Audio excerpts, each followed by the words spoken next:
दोस्तों, leopard kite club की जानिब से दोबारा हाज़िर खिदमत है। बहुत दिन से सोच रहा था कि पतंगबाज़ी के मौजू पे कोई इफ़ेक्टिव वीडियो बनाई जाए। हमारे यहाँ पतंगबाज़ी ट्रेडिशनल पतंगबाज़ी से बहुत मुख्तलिफ है। इंडिया में हमारे बराबर पड़ोसी ममालिक में बहुत अच्छी पतंगबाज़ी होती है, लेकिन वो एक स्टैंडर्ड पतंगबाज़ी होती है जिसके लिए एक पतंग और एक मखसूस डोर का इस्तेमाल होता है, जो सब पतंग उड़ाने वाले मैदान में इस्तेमाल करते हैं। हमारे यहाँ बहुत फ़र्क है, इसलिए पेज को एक्सप्लेन करना, बताना, पतंगबाज़ी का खेल, महारत, सब पे फ़र्क पड़ता है। वो क्या वजूहात हैं? जैसे अब आप कह लें कि पतंग कोई सी भी उड़ाई जाती है, कोई सा भी साइज़ 6 का 10 उड़ा लिया, पौना उड़ा लिया, कलीदार उड़ा लिया, पट्टी कम उड़ा लिया, फ्री स्टाइल में कोई पाबंदी नहीं है। इसी तरीके से डोर के लिए ले लें तो 9 तार की डोर उड़ा ली, उनकी मर्ज़ी है, 12 तार की डोर उड़ा ली, उनकी मर्ज़ी है, और 12 तार प्लस डोर अगर वो उड़ाएं तो भी मर्ज़ी है। मतलब इसमें कोई रोक टोक नहीं होती। जनरल पतंगबाजी में, टूर्नामेंट वगैरह में तो उसूल वाज़े होते हैं, तो इसलिए इन पेचों को एक्सप्लेन करना ज़रा मुश्किल काम है, क्योंकि हर एक की सलाहियत मुख्तलिफ है, डोरों की क्वालिटी मुख्तलिफ है, इनके रिज़ल्ट मुख्तलिफ हैं। फिर इसमें और आप मज़ीद चीज़ ऐड कर लें तो हवा काफ़ी तेज़ होती है। नॉर्मली जो अच्छी हवा कंसिडर होती है वो 15 से 23 तक की हवा नॉर्मल हमारे यहाँ कराची में चलती है, और ज़्यादातर जो शौक़ होते हैं वो सी साइड, सी शोर के किनारे, लाइक हॉक्स बे होता है, फुटबॉल ग्राउंड है, चाइना पोर्ट है, पोर्ट कासिम है, और इस तरह की दूसरी खुली जगहें हैं जहाँ पर बहुत अच्छी हवा चलती है। तो इन चीज़ों को समझना बहुत ज़रूरी है। तो इन चीज़ों का फ़र्क, अब मैंने यूट्यूब पे बहुत सर्च किया, लेकिन इस किस्म का कोई भी फ़र्क एक्सप्लेन हुआ मुझे मालूम नहीं हुआ। उसकी वजह ये है कि आम सी बात है कि अगर कोई एक चीज़ उड़ा रहा है और कोई दूसरी चीज़ उड़ा रहा है तो अगर उसमें फ़र्क है। इसी तरह ग्राउंड में जो भागने का, जैसे हमारे पड़ोसी ममालिक में दायरा बन जाता है और उसके अंदर ही रहकर आपको पतंग खींचनी है, लेकिन यहाँ कोई ऐसा उसूल नहीं है, आप जितना भाग सकते हैं। फिर हमारे कुछ तौर तरीके हैं ग्राउंड में जो हमारे दोस्त फॉलो नहीं करते, उससे बहुत बड़े मसाइल होते हैं। असल मकसद आपको वीडियो का कुछ चीज़ों को बताना है, ये हमारा अपना पॉइंट ऑफ व्यू है। बहुत सारे लोग इससे इख्तिलाफ़ कर सकते हैं, लेकिन बताना हमारा काम है। अगर आपको पसंद आए तो लाइक करें, शेयर करें, सब्सक्राइब करें हमारा चैनल, ताकि हमें मोटिवेशन हो आगे और इसी तरह की अच्छी मज़ीद मालूमाती और इन्फॉर्मेटिव वीडियो बनाने के लिए। अगर ये ग्राउंड का कैनवस है तो इसमें हम बहुत सारे लोग देखें, ये अगर हम मान लें कि हमारा ग्राउंड है और दो पार्टियां खड़ी हो गई हैं ऐसे ग्राउंड लेवल, तो कोशिश ये करनी चाहिए कि जो हवा की जो डायरेक्शन है वो दरमियान में हो दोनों टीमों के, ताकि दोनों टीमें आराम से एक दूसरे के साथ पेच सही करके लड़ा सकें। ना नीचे से अंदर घुसने में कोई प्रॉब्लम हो, ना ऊपर से चढ़ने में कोई प्रॉब्लम हो, ना टीम आवाज़ लगाए कि तुम डोर सीधी रख के लड़ा रहे हो, ना तुम कोई दूसरी आवाज़ लगाए कि तुम जो है वो हवा ही नहीं है, मैं अंदर कैसे जाऊं। तो इन सारी प्रॉब्लम से इंसान बच जाता है। दूसरी बात ये है कि ग्राउंड में जो टीम, अगर मेहमान टीम है तो आप उसको चॉइस दे दें पहले कि वो खड़ी हो जाए और जो है वो अपनी जगह चुन ले कि जो जगह उसको लेनी है। तो इसी तरीके से अगर एक टीम जगह चुन ले तो दूसरी टीम पेच अपना ले ले पहला। मिसाल के तौर पे अगर इस टीम ने कहा कि मैं लेफ़्ट पे खड़े होंगे हम, तो ठीक है, फिर इस टीम का राइट है कि वो पेच पहला अपनी मर्ज़ी से लड़ाए, चाहे ऊपर से लड़ाए चाहे नीचे से लड़ाए। बेहतर है कि टॉस कर लें, वो तो उससे बेहतर कोई बात हो नहीं सकती। दूसरी बात ये कि सतह पे लड़ाएं। जैसे मिसाल के तौर पे ये सतह है हमारी, इससे ऊपर आसमान है, बहुत ऊपर है, और इससे बिल्कुल नीचे ज़मीन है। अब हमारे यहाँ बहुत सारे दोस्त, गेम फेयर होना चाहिए। फेयर का क्या मतलब है? हमारे यहाँ जैसे अब नीचे का पेच आता है तो लोग ज़मीन घुसना शुरू कर देते हैं। अब उसमें हल क्या है अगली टीम के पास? अगली टीम जाहिर है वो अगर क्रॉस खींचती है, क्रॉस गद्दा मारती है या क्रॉस मारती है तो वो ज़मीन में चली जाएगी। इससे पहले कि उसकी डोर आए वो उसकी पतंग ज़मीन में चली जाएगी। तो जाहिर है ये फेयर पेच शुमार नहीं होता, मगर हमारे बहुत सारे लोग इसको बहुत कारीगरी समझते हैं कि बस नीचे से जाओ, घुसते घुसते जाओ, आधे से ज़्यादा हाथ पे पहुँचो और यूँ क्रॉस बना के खींच लो।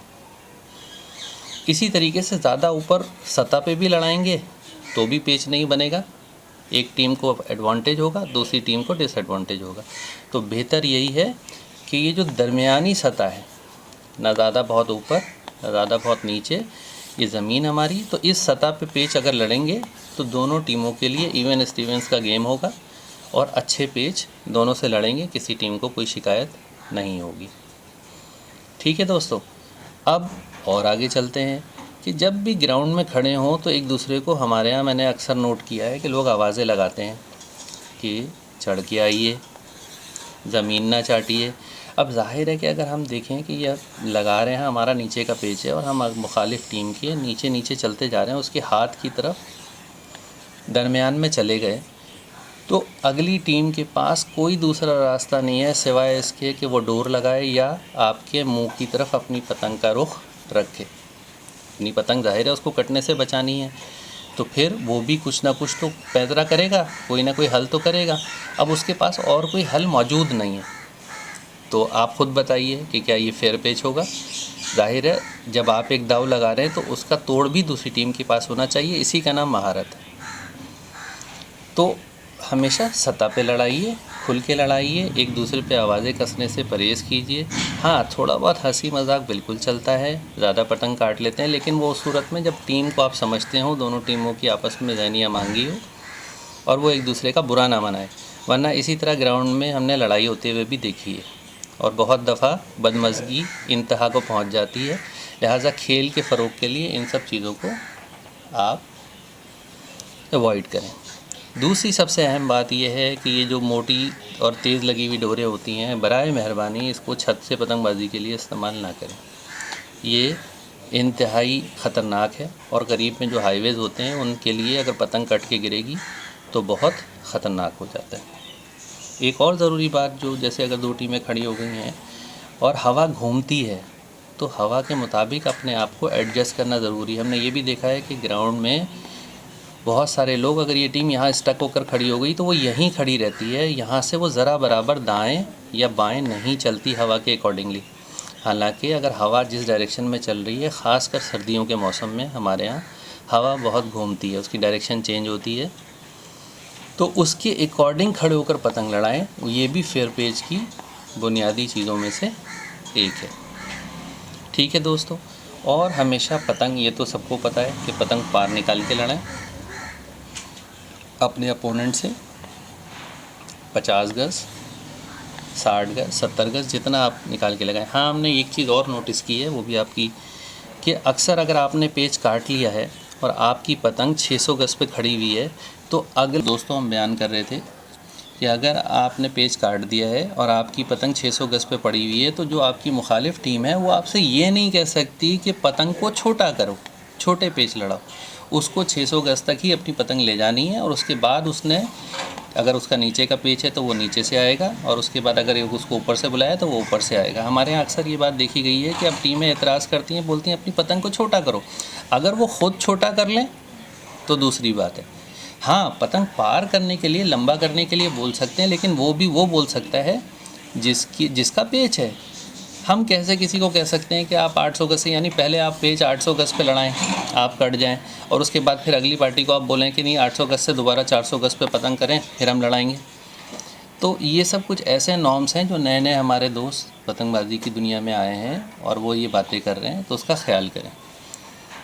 ये अच्छी बात नहीं है और इससे जो पतंगबाजी का खेल है और उसका जो हुस्न है वो मजरू होता है।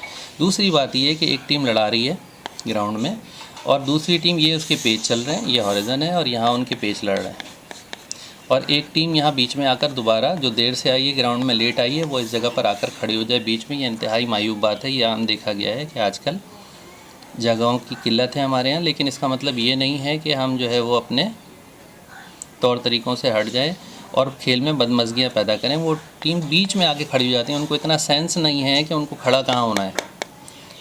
अगर हवा की डायरेक्शन ऐसी है तो या तो वो पीछे खड़े हों, और या वो इस रेंज के बाहर, जिस रेंज में ये पतंगें लड़ रही हैं उससे आगे खड़े हों, ताकि ना उनका शौक़ ख़राब हो और ना ही जो दूसरी टीम ऑलरेडी जो अपने टाइम पर आ गई है और वो टाइम से पेच अपने लड़ा रही है, ना ही उनकी शौक़ में कोई खलल आए या कोई ख़राबी हो। दोस्तों, नुकसान होगा।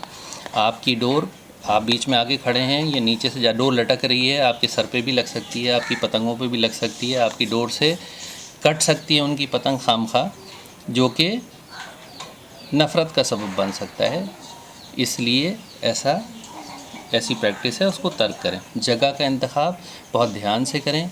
हाँ, आप पहले चले जाएं, आप अपनी मुनासिब जगह ले लें, तो जो बाद में आएगा वो अपनी जगह एडजस्ट करेगा, चाहे कोई भी हो।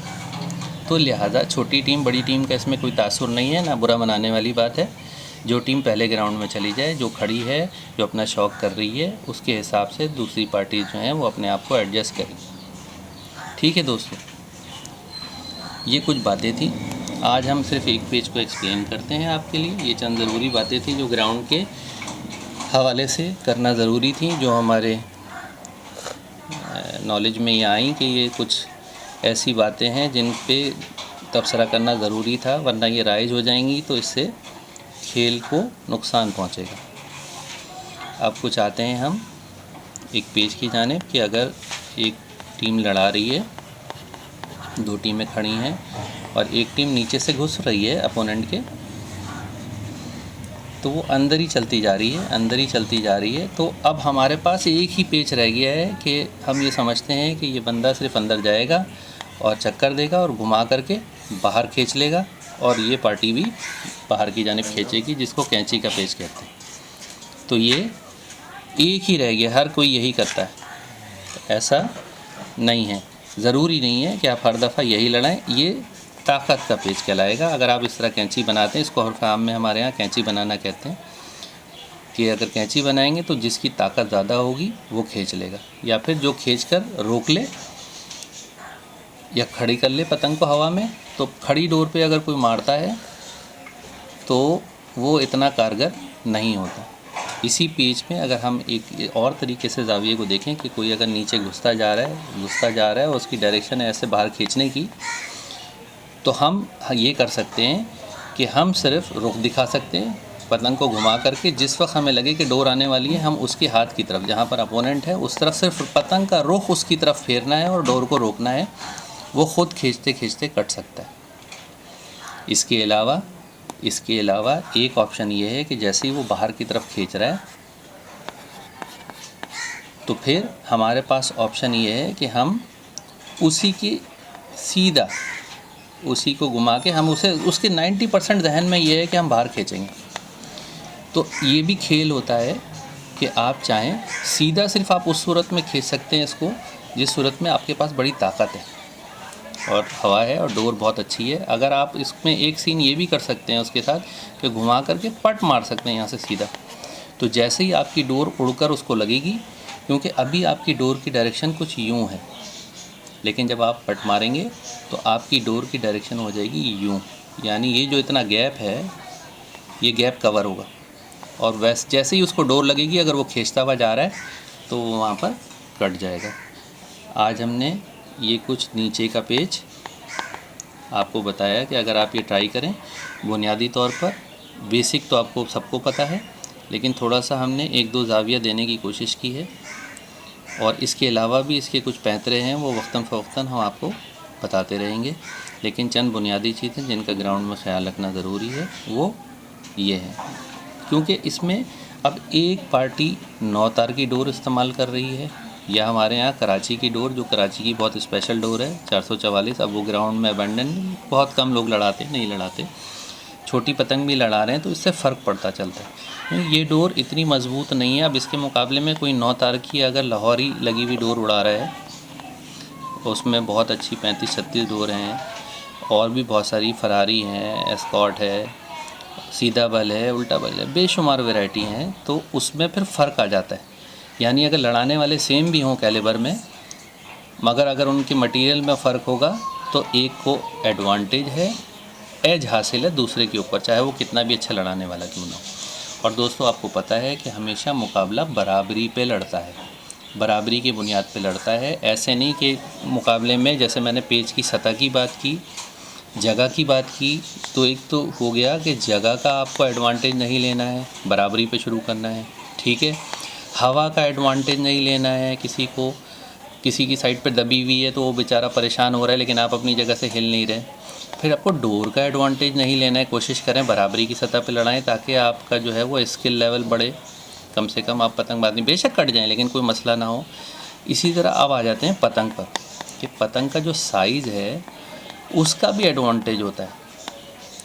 यानी सबसे हमारे यहाँ जो ग्राउंड में अब अद्दी तो कहीं नहीं लड़ती, अद्दी के बाद 6 का 10 साइज़ है, फिर पौना है, फिर कलीदार है, जो आम तौर पर राइज है हमारे पास, साइज़ तो और भी हैं, और फिर उसके बाद पट्टी कम, और फिर तावा। हमारे यहाँ कुछ साइज़ेस भी आगे पीछे हो गए हैं, तो आजकल हमारे यहाँ पट्टी कम ही तावा बना हुआ है।